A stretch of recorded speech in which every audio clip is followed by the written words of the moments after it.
Hello and welcome to K2Watch with Aamer, Baig and Hasan Miraj. Today we're going to discuss about the princely state of Hyderabad Deccan.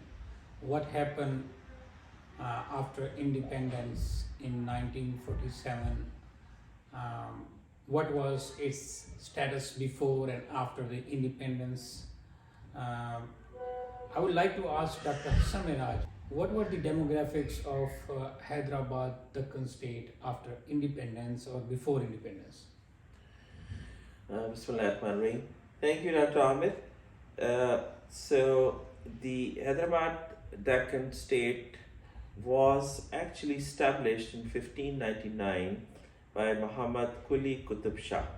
And this state remained established for 224 years. It was a huge area comprising 83,000 square miles and had a population of 17 billion people in 1947. It was ruled by 7 Nizams, the last Nizam being Mir Usman Ali Khan. Majority was the Hindu population, and the largest minority was Muslim. They had an airport, Begumpet Airport in 1930. They had a Deccan Airways, full airlines. Nizam of Hyderabad was considered to be, if not globally, at least within the subcontinent, the richest man. And he had 6 Rolls Royce at that time. He had an asset of $230 billion, and he had gold worth 5,000 kilograms. Wow. So you can imagine what kind of a state it was.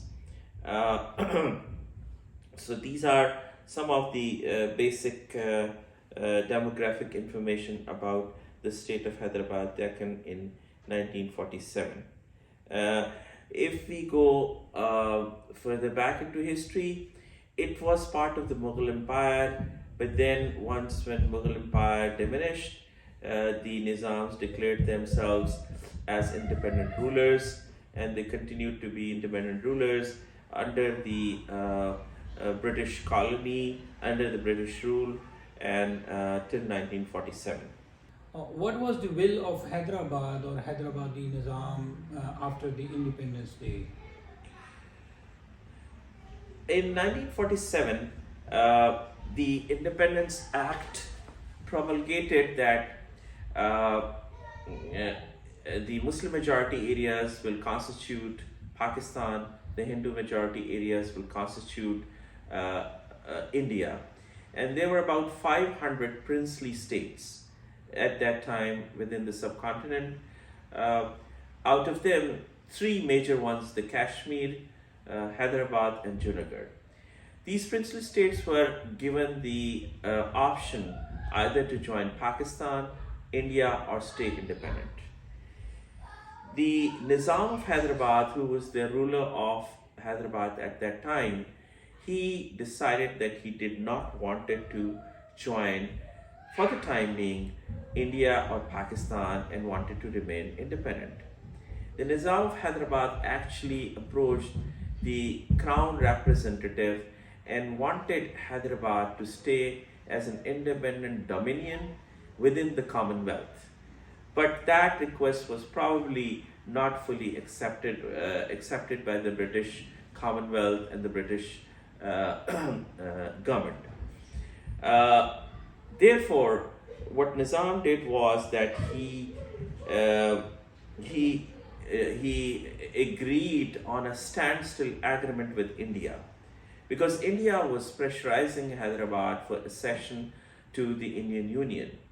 But the Nizam of Hyderabad did not want it to join Indian Union. Rather, an option was to join Pakistan.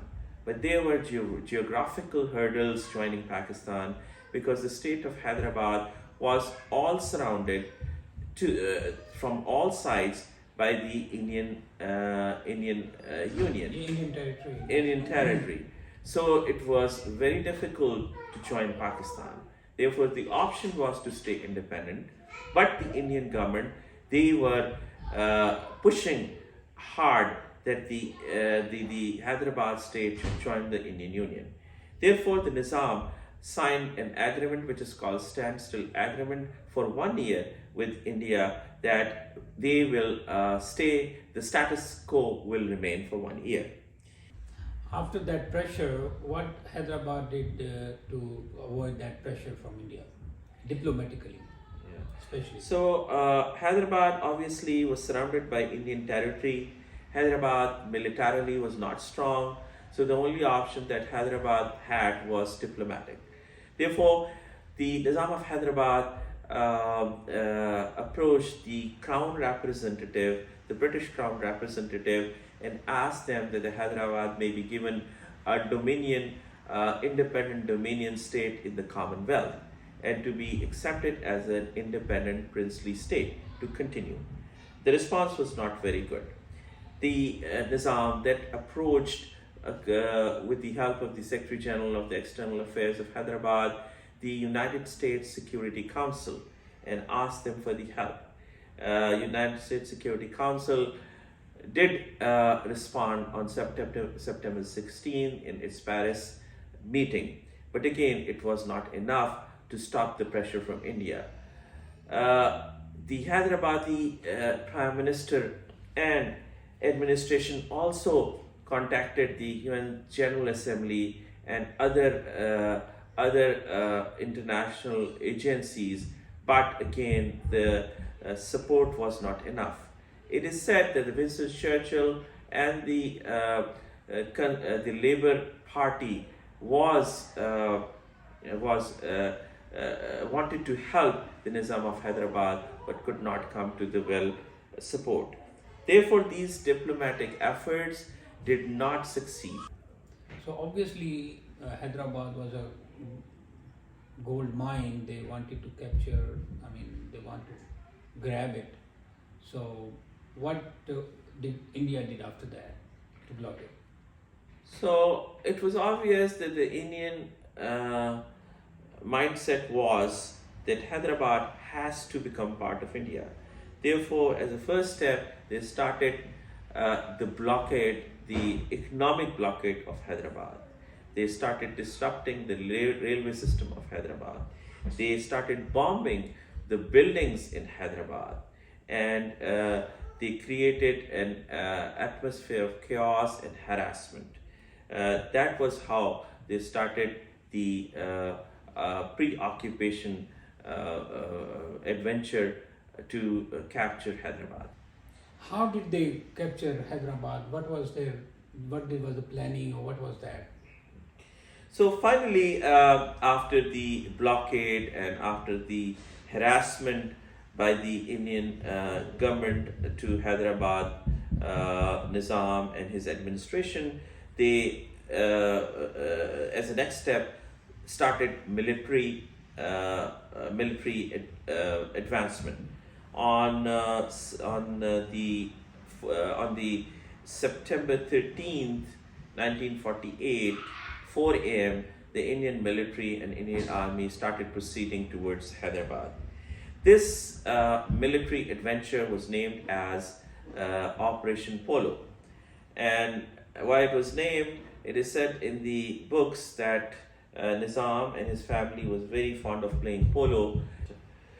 So according to that operation, Hyderabad was attacked by two commanders from two different directions, and it included military, it included infantry, it included army, and all sorts of weaponry. And this Operation Polo continued for 4 days. Hyderabad, the Indian military was composed of about 35,000 soldiers, whereas the total military strength of Hyderabad was 24,000. Out of them, only 6,000 were trained soldiers. So there was no match between the two, and there was desperate fight.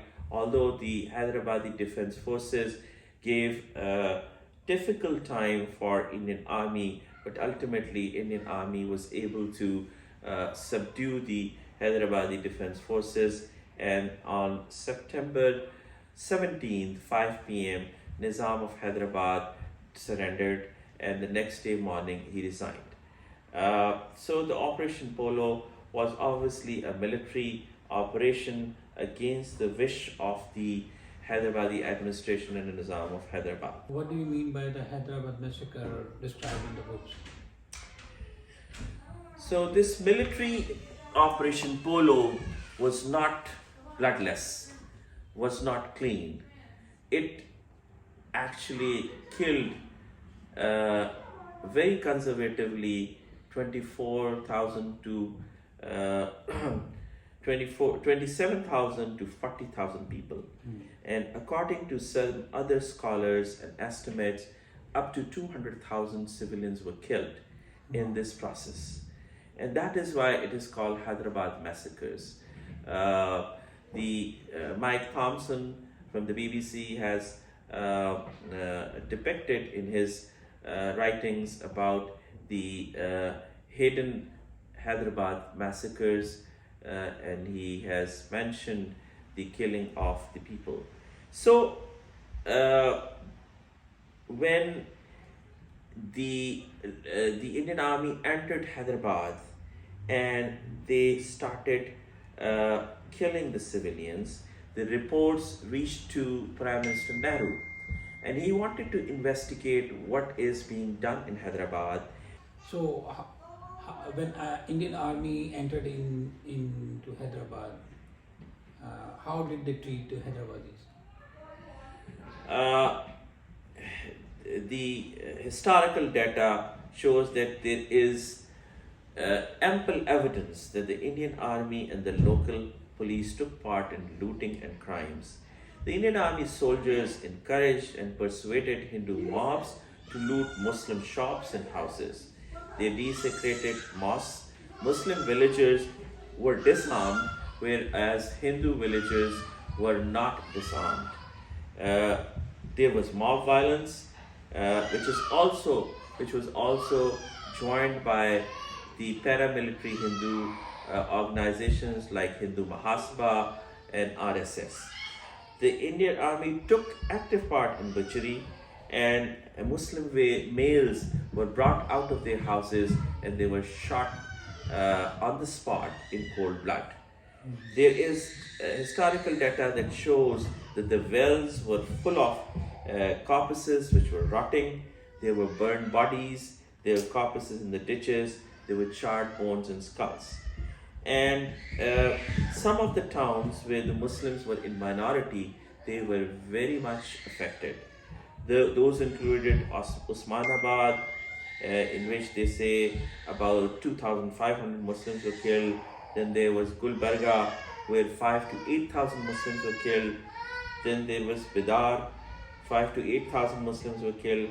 And Nandad, again, 2,000 to 4,000 Muslims were killed. But according to many scholars, up to 200,000 civilians were killed in this military operation, which was called Operation Polo, to occupy Hyderabad. So, what was that Indian government doing to resolve the problem or to tackle this situation? So, the news of this kind of violation of the law and the murder of Muslims reached New Delhi to Nehru, and he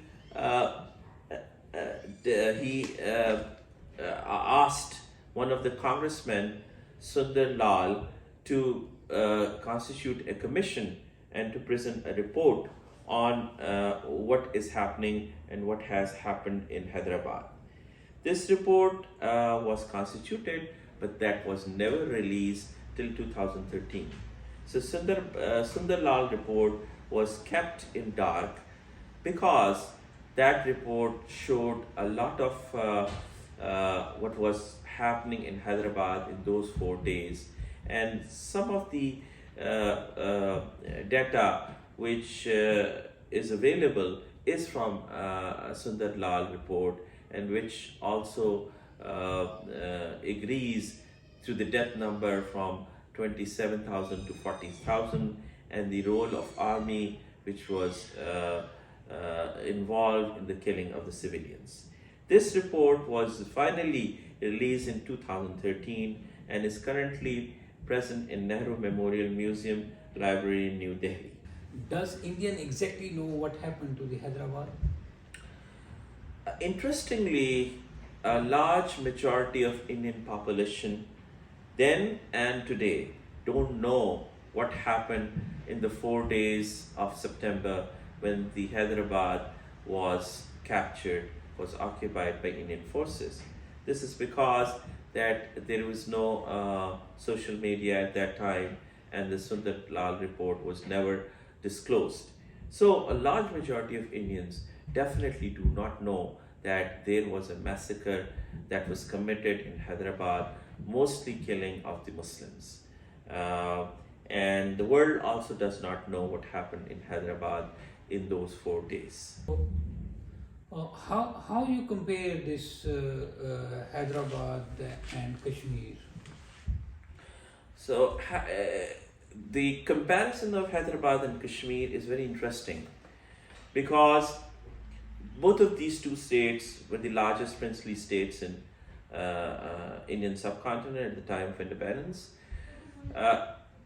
Kashmir was a state where there was a Hindu Raja ruling with a majority of Muslims. Hyderabad was a state where the ruler was a Muslim and the majority were Hindus.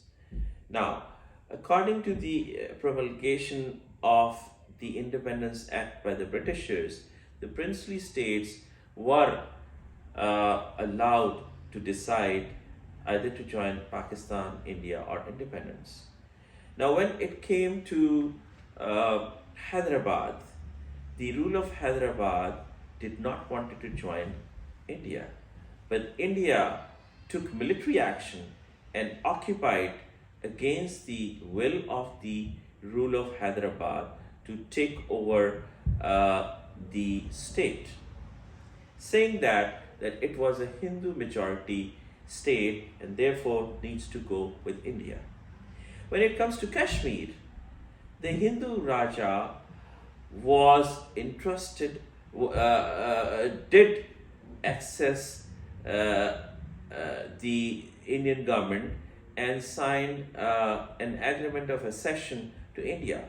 But the majority of the population, against the will of the people. yeah, the majority of the population in Kashmir was Muslims. So that was against the will of the people of Kashmir. Now, if you compare and contrast the two sides, Indian government, when it comes to Hyderabad, cares about the will of people of Hyderabad. But when it comes to Kashmir, does not cares what the people of Kashmir want. And this is going on till today. So that is a very interesting and very thought-provoking comparison between Kashmir and Hyderabad. So, according to your analysis, the annexion of Hyderabad with India was lawful or lawless? The annexation of Hyderabad was against the law, against the international law, against the laws that were created at the time of independence. And therefore, the military action was also against the international law and the local law. But India did not respect the international laws, the United Nations laws, which Nizam of Hyderabad approached the United Nations. He approached the British government. Those organizations were helpless. But the responsibility of a credible state is to follow international laws, which Indian government did not, and took over by force the state of Hyderabad. I want to present some of the references that includes the Los Angeles Progressive edition 2022, then the Mike Thompson from BBC, who had written about the Hyderabad hidden massacres, and then is the Strategic and Contemporary Research Center. Thank you, Dr. Hasan. Miraj, keep watching K2Watch. We'll bring another interesting topic in our next session. Thank you very much. don't forget to share and comment. Thank you.